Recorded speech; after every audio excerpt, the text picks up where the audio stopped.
Hi hello বন্ধুরা, কেমন আছো তোমরা? আশা করি ভালো আছো।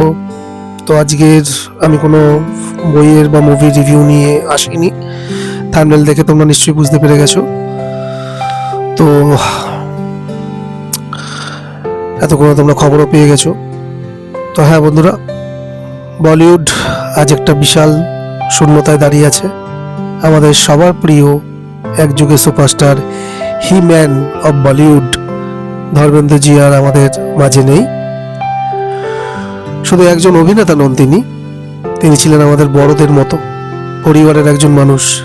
আজকের এই ভিডিওটা শুধু একটা তথ্যভিত্তিক ভিডিও না, এটা আমাদের শ্রদ্ধা, আমাদের ভালোবাসা আর আমাদের চোখের জল। তো সবার আগে একটা ছোট্ট কথা বলি, তোমাদের মনে হতে পারে যে আমি সানগ্লাস পরে কেন আছি ভিডিওতে। তো যারা আমার চ্যানেলকে ফলো করো তারা নিশ্চয়ই জানবে যে আমি রিসেন্ট দুটো তিনটে রিভিউ আগেই বলেছিলাম যে আমি কেন সানগ্লাসটা পরে আছি, কিছু ব্রাইটনেসের জন্য, আমার চোখের কিছু সমস্যার জন্য। যাই হোক, তো আজকে আর কোনো ইন্ট্রো দেবো না, আমি সরাসরি চলে যাচ্ছি ভিডিওতে। সাধারণ পরিবার থেকে উঠে আসা একটা ছেলে, স্বপ্ন ছিল শুধু একটা সিনেমার পর্দায় নিজের একটা জায়গা করে নেওয়া। ছোটবেলায় থিয়েটার, সিনেমা দেখা, এসবের মাঝেই বড় হয়েছেন তিনি। তারপর ধীরে ধীরে মুম্বাই আসা, সংগ্রাম, অডিশন, রিজেকশন, সবকিছুর মধ্যে দিয়ে যেতে হয়েছে তাকে। আর তারপর ধীরে ধীরে তিনি হয়ে উঠলেন হিন্দি সিনেমার পোস্টার বয়। প্রথম দিকে রোমান্টিক হিরো হিসেবে, পরে অ্যাকশন স্টার হিসাবে। ধর্মেন্দ্রজি নিজের অবস্থানটা এমনভাবে তৈরি করে নিলেন যেটা ভাঙা খুব কঠিন ছিল। ধর্মেন্দ্র মানেই শুধু মাচো হিরো না, উনি ছিলেন কমপ্লিট প্যাকেজ অভিনেতা। শোলেতে তার বিরূপ চরিত্র, হাসির, ভালোবাসার আর বন্ধুত্বের এক দুর্দান্ত মিশ্রণ আমরা দেখেছি। বাসন্তী ইন কুত্তোকে সামনে মত নাচনা, এটা একটা আজও আমরা মজা করে বলি। ইয়াদো কি বারাত, ধরমবীর, অমর আকবর অ্যান্থনি, এসব মুভি শুধু সিনেমা না, একটা পুরো জেনারেশনের ইমোশন। আবার চুপকে চুপকের মতো কমেডি ফিল্মে আমরা এক অন্যরকম ধর্মেন্দ্রকে দেখেছিলাম। একদম ন্যাচারাল হিউমার, সিম্পল এক্সপ্রেশন আর এমন টাইমিং যা আজকের অনেক কমেডিয়ানকে শেখা উচিত। আর অ্যাকশনের কথা তো বলতেই হবে। দেহের গড়ন, স্কিনের প্রেজেন্স, ঘুষি মারা স্টাইল, সবকিছু মিলিয়ে তিনি সত্যি হিউম্যান ব্যাপারটা ডিজার্ভ করতেন। সেই কারণের জন্য তিনি হিউম্যান অফ দ্য বলিউড। অনেকেই বলেন আজকের বডি বিল্ডিং হিরোদের সৌজন্যেও ধরমজি আছেন, যে বডি বিল্ডিং করা যে জিনিসগুলো এসছে, প্রথমে এই ট্রেনটাকে নিয়ে এসেছিল কিন্তু ধরমজি। কিন্তু ধর্মেন্দ্রজিকে আমরা শুধু তারকার চোখে দেখলে ভুল হবে। অফ স্ক্রিনে তিনি ছিলেন ভীষণ সোজা সরল, ডাউন টু আর্থ একজন মানুষ।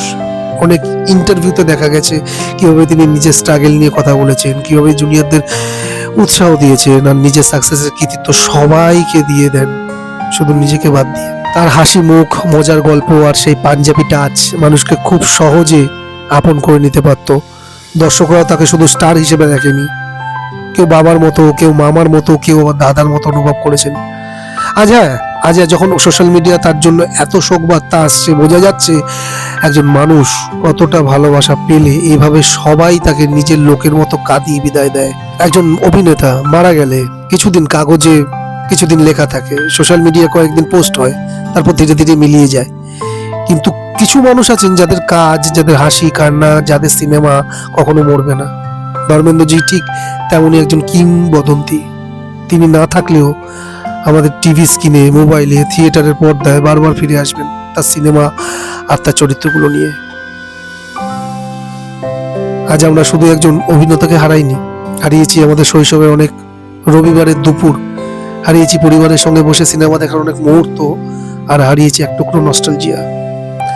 ধর্মেন্দ্রজিকে নিয়ে আমার ব্যক্তিগত পক্ষ থেকে আর আপনাদের সবার পক্ষ থেকে অসীম শ্রদ্ধা ও ভালোবাসা। ভিডিও শেষে এটুকুই বলবো, ধর্মজি আপনি ভালো থাকুন অন্য কোনো জগতে, আর আমরা এখানে আপনার সিনেমাগুলোকে বাঁচিয়ে রাখবো, আপনার নামটা স্মৃতির মাঝে আগলে রাখবো।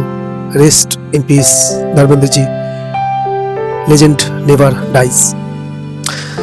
যদি আপনিও ধর্মেন্দ্রজিকে ভালোবাসতেন, তার ছবি দেখে উদ্বুদ্ধ হন, তার ছবি দেখে ভালোবাসতেন, তাহলে কমেন্টে একবার লিখুন ওম শান্তি, আর ভিডিওটা শেয়ার করে দিন যাতে আরো মানুষ এই মহান অভিনেতাকে স্মরণ করতে পারে। ধর্মেন্দ্র নিয়ে ছোট কিছু কথা আমার এই ছিল, যে আমি আমার এক্সপিরিয়েন্স করেছি। যদিও আমি তার যে সময়টা, সেই সময়তে আমরা ছিলাম না, আমার বাবারা ছিল, কাকারা ছিল, জ্যাঠারা ছিল, কিন্তু তার লেগেসিটা আমরা ফিল করতে পারি আজকের দিনে দাঁড়িয়েও, রাইট? তো এই ছিল আজকে ভিডিওটা কেমন লাগলো তোমরা কমেন্টে জানিও। আর যেটা বললাম, ওম শান্তি লিখতে ভুলো না, আর তোমার কাছে লোকদের কাছে শেয়ার করে দিও।